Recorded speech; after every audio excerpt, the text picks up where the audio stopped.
Abay, sakto. Diba? Ari ko, static na naman, oh. Pabalik-balik ako sa algebra. Winter, spring, summer, or fall. Tuloy ang buhay sa Canada.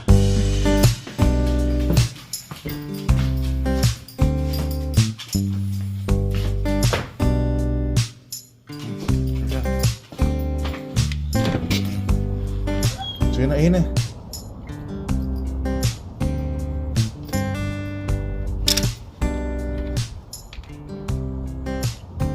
Saya, pamilikan rin.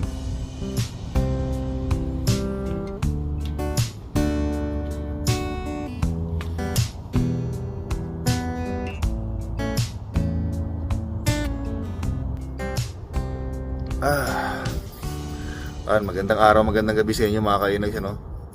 5:55 ng madaling araw. Ganyan yung buhay namin dito pagka nanggigising si Sayon para umihi. Nalabas namin. Pero at least maganda yan. Kumakatok siya ng bahay, ng kwarto, no? Pagka gusto niya umihi, hindi na siya umiihi dito sa loob ng bahay tsaka dumudumi. Shh! Let's go, come here! Shh! Good girl. Yan yung oras, oh. Alas 6 na. Tulog ulit tayo. Gising tayo mamaya.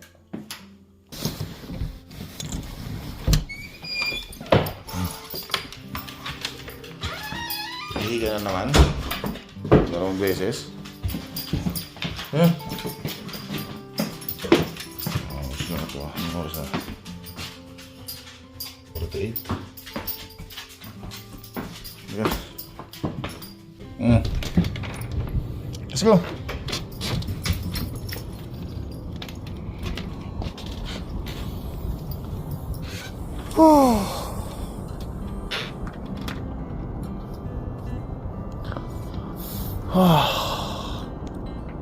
Malamig-lamig ang panahon. Yan. So kinakatok na naman tayo ni Sayon mga kainag. Kaya gumising tayo para ihiin tong damulag na to. Ay, wala na. Gusto ng tubig? Apa to? Dinidilaan mo na naman. Di mo na naman madilaan, ano? Bigyan ko ng tubig. Ikaw? Ano na? Hindi ka lalabas? Talaga. Yun. Kumusta ang mahal na Reyna? Kiss na. Yan. Pinuyat ako ni Sayon, ah. Panay ang katok ni Sayon sa kwarto namin kanina. Ha? Sabi ko sa'yo. Ano, bibili mo na akong ano? Bibili mo na akong gasolina mga kainis, ano? Lalagyan natin ng gasolina yung isang sasakyan doon. Gamitin mo na yung sasakyan mo, ha? Ano kinakain mo? 20? Magkano ba? 10? Pero pwede. 10 liters lang ata yun eh. Hello, Sayon! How are you, baby boy? How's my baby boy? Ikaw? Ilang beses mo kami pinuyat kanina, ha? Katok ka ng katok, panay ang katok sa pintuan pag naiihi at saka nadudumi. Kinatok ako nito alas 6, tapos alas 8. Pero okay lang yun. No, baby boy, at least hindi ka tumatai dito, hindi ka dumudumi dito sa ano. At umiihi sa loob ng bahay, ano, ha? Naku.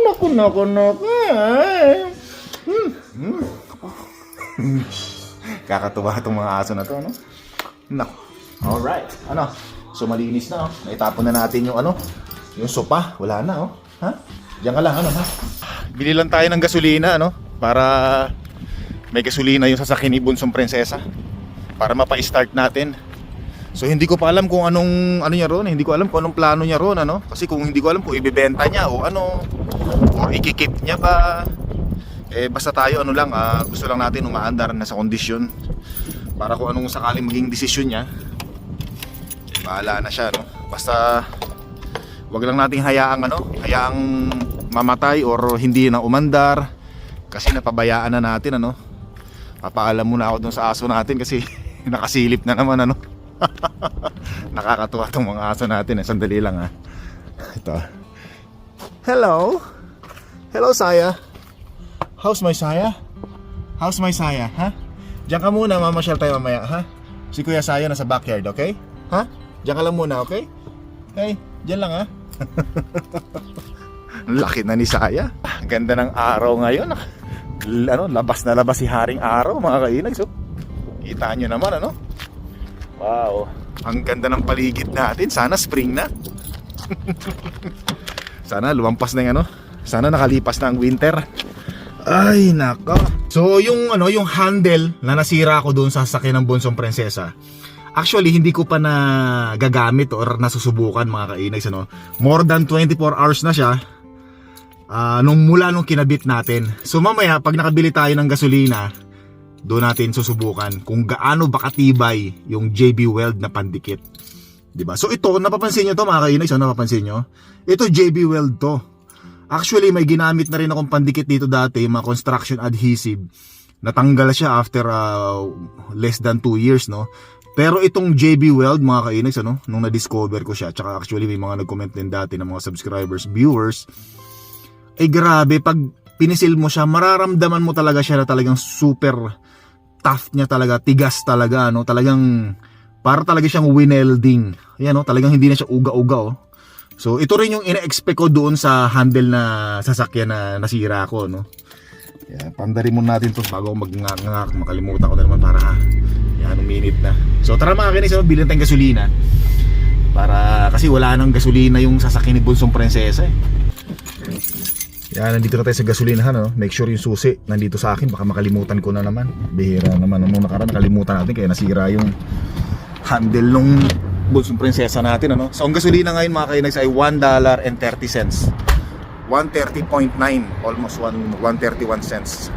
$1.31 pala. Ayan ang gasolina, $1.30. Kunin ko lang yung lagayan, Yan, bali binayaran ko lang $11. 10 liters to mga kainags, Tara, let's go. Dito na tayo. So, $11 yung pinagasolinahan natin. Kaya lang hindi siya napuno, Bali, siguro mga 8 liters lang yung naikarga natin. Nagkamali ako ng kalkulada. Yan, magaling kasi ako sa math, Valedictorian kasi ako sa math dati, Ari ko, static na naman, Ibig sabihin valedictorian, balik ng balik sa mathematics. Subject ng mathematics. Ang bihira. So wala pang 10 liters kung napapansin nyo. Siguro sa 10 liters dapat mga 7 liters lang yung napakargahan natin, Dapat pala $15 ang binayaran ko. Anyway, at least may natutunan ako ngayon. Hindi ko natutunan yun nung elementary ako, tsaka high school. Buisit na math yan. Pinahirapan ako niya, hayop na yan. Nung ako'y nag-aaral pa, grabe hirap ko dyan. Lalo nung college ako, pabalik-balik ako sa algebra. Bihira, di ba yung algebra, ano lang yan? Pinakaunang math sa college. Basic, di ba? Hindi pa ako makapasa-pasa dyan.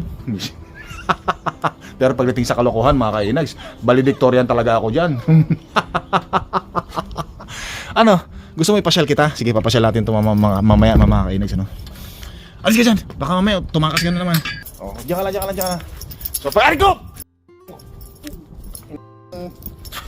Sakit nun, Parang kung sinipa ng kabayo,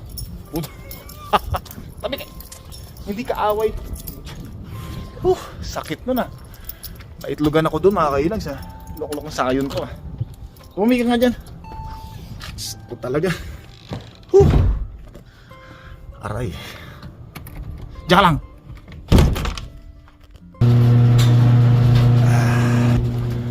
Ito na yung nilagay natin kahapon, Kita nyo na mga kainags, Yan.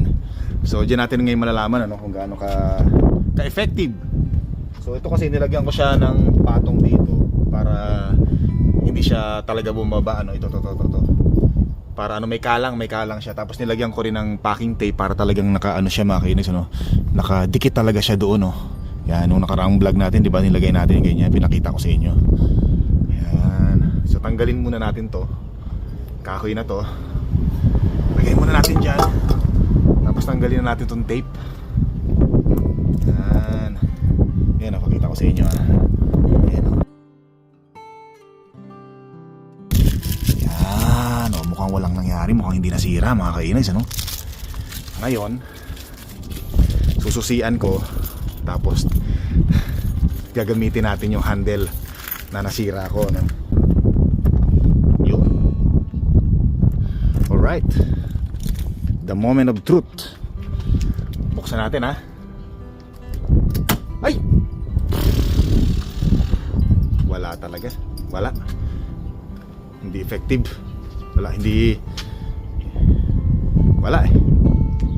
So nasira yung JB Weld sa atin, ano? Hindi siya winelding. Mukhang parang diniktan ko lang ng kanin. So anyway, nabubuksan pa naman yan kahit paano, ano. Patay. Dumikit yata, ah. Dumikit yung JB Weld doon. Hindi ko na ano yung ano. Kailangan natin plies. Lalong masira to. Kailangan natin plies. To. Yan. Mukhang lumala problema. Mukhang lumala problema nito, ah. Dito. Yun. Dumikit dito. Anyway, paano ba yan? So lalagyan ko na lang siguro ng butas dito para nahawakan ng gano'n. Dito na lang ano yung gaganunin, no? No. Diskartehan natin yan. Anyway, bukas na yan. Lagyan natin gasolina. Natin dito. Lalagay ko lang muna yung gasolina doon, mga kainis. Sandali lang, ah. Yan, so nailagay na natin yung gasolina doon, ano? Ito na, wala na laman. Yan, wala na laman, ano? Yan, yun. So ito, subukan natin. Alright.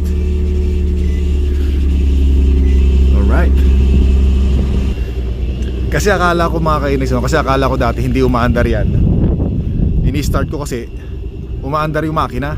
Boom, kaya lang hindi tumutuloy umandar, ano. Yung pala walang gasolina. Naubos na pala yung gasolina. Kaya pala tuwing inire-remote starter ko siya dati, umaandar eh, nagka-cranking, ano. Ayaw lang tumuloy. Sabi ko mukhang walang gasolina. Kala ko may problema sa mga makina, no. Ayaw dumaloy ng gasolina, mga lining. Yung daluyan ng mga gasolina, kala ko may bara. Eh nung nilagyan ko ng gasolina, buti nila meron tayong natitirang gasolina, nilagyan ko ng konti, umandar. Buti naman. Ayan, o. Ayos pa yan, nasa kondisyon pa yan. Maraming napalitan na rito, no? Mga brand new yung napalit na piyesa rito, mga wire, starter, yung kanyang ano ito? Marami. Kalimutan ko na eh. Pinapagawa namin sa ano dati to eh, sa Fernando's, no? Yung kanyang, basta marami. Siguro matandaan sa dami. Nissan Altima, alam niyo na agad kung ano yung masisira pag tumagal-tagal yung sasakyan nyo, no? Kasi lumulutong pala yung ano nito, no? Lumulutong yung kanyang handle. Ay, mahina lang pala yung kapit ng handle nya, no? Ayun lang, kung napapansin nyo, nakikita nyo, yun lang, oh. May joints lang. Kaya pag lumutong, putol na nangyari rito, no? Ayan, no? Hirap pa naman yan. Pero anyway, pang ano rin sa mga karnaper yan, ano? Nahirapan din yung karnaper. Baka kala nila walang handle. Ano? So, pasyal muna natin to si Sayon, mga kainis, ano?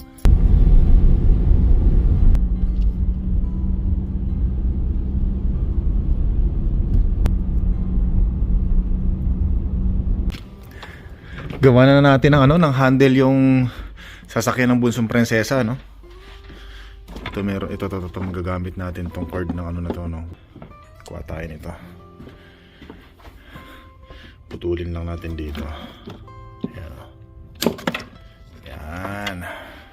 Yan, kailangan lang natin butasan tong ano, ito dito. Dito.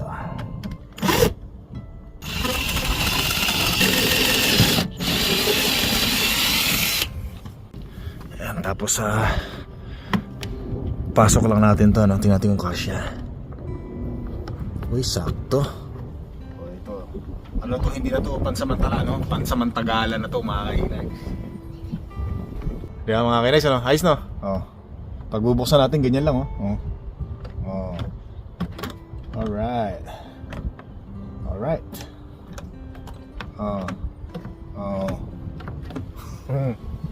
Ayos na. Mission accomplished. Oh. Ayos. Naalala nyo ba, mga kainags, nung pumunta tayo sa veterinaryo para bumili ng mga interceptor or yung pampurga dun sa mga aso natin, ano? Actually, hindi ako nakabili nun kasi sarado nung araw na yun, no? Araw ng Sabado, sarado pala sila. Hindi ko na naipakita yung clips na yun, ano? Pero ito yung nangyari, oh. Yan. Ba yan, sarado pala pag Sabado. Kala ko bukas. Yan, yun yung nangyari noon nung time na yun. Kaya ngayon, babalik tayo doon. Pupunta tayo sa veterinaryo para bumili ng interceptor. Dito na ako nagpark sa Dalarama sa malayo, no? Kasi walang parking doon eh. May parking pero mahirap mag-park yung mga truck.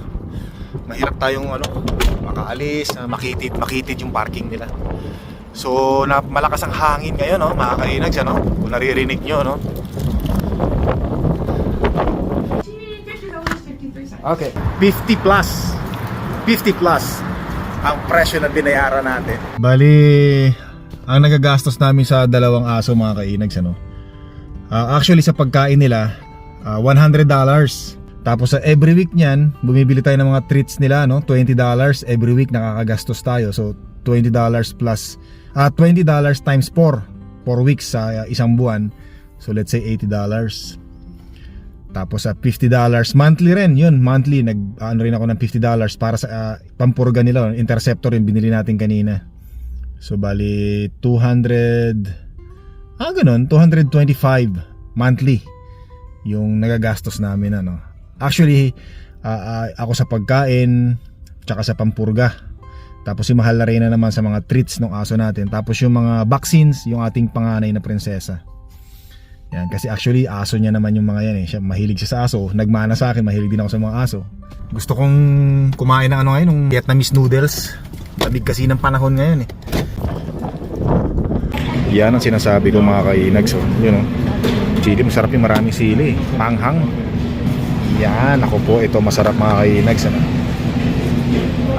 Nasa kailangan natin ng Hi, can I get some stuff for this one? Like the lemon. Yeah. Yeah. This one. Yeah. Thank you. Yan, ito yung kailangan natin. Nakalimutan tayong bigyan siguro napogian sa atin yung yung nagserbidora, nagwapuhan. Yan. Ito yung sinasabi ko sa inyo, mga kainags. Nako. Masarap sa malamig na panahon, especially sa mahangin, windy. Yan, nako. Pag humigop kayo nito, sigurado mapapawaw kayo sa sarap. Maanghang to eh. Yan, In-order ko na lang ito, baboy. Kasi iniwasan natin yung mga red meat. Mataas sa uric acid. Wow. Sabi sa inyo eh, mapapawaw kayo sa sarap eh.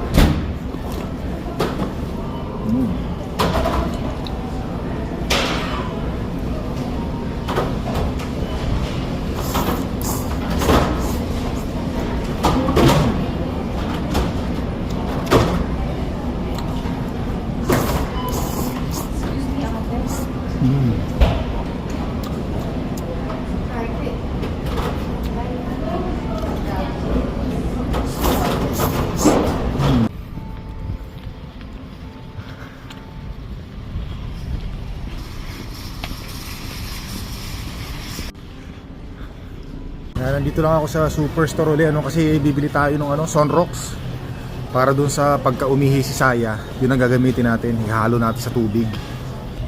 Ito yun, walang malaki. Naubos yung malaki, maliit na lang kunin natin, Clorox pala, Clorox. Pumunta pa ako rito sa superstore, pareho lang naman yung presyo. Kasi akala ko mas mahal dun sa kabila eh. Pero mas mura yung kasi yung malaking Sunrocks doon, $10 mahigit, doon sa may pinuntahan natin. Pero dito parang $8 lang, pero wala na eh, naubos yung malalaking Sunrocks. So mas mura rito ng $2 kaysa doon, yung malaking yung malaking Sunrocks. Saya, come here. Halika kayo rito. Bibigyan ko na kayo nito. Sit down kayo, sit down. Sayan, sit down. Sandali lang, ito. Bibigay ko na sa inyo yung inyong mga gamot, interceptor, ha? Dali lang, muna sinong una? Buksan mo natin ito, ikaw muna, Saya muna, teka muna, Saya. Ikaw na nga muna, yan, interceptor. Kainin mo yan, ha? Saya, ikaw naman sunod, ito na, Saya, Saya, good girl.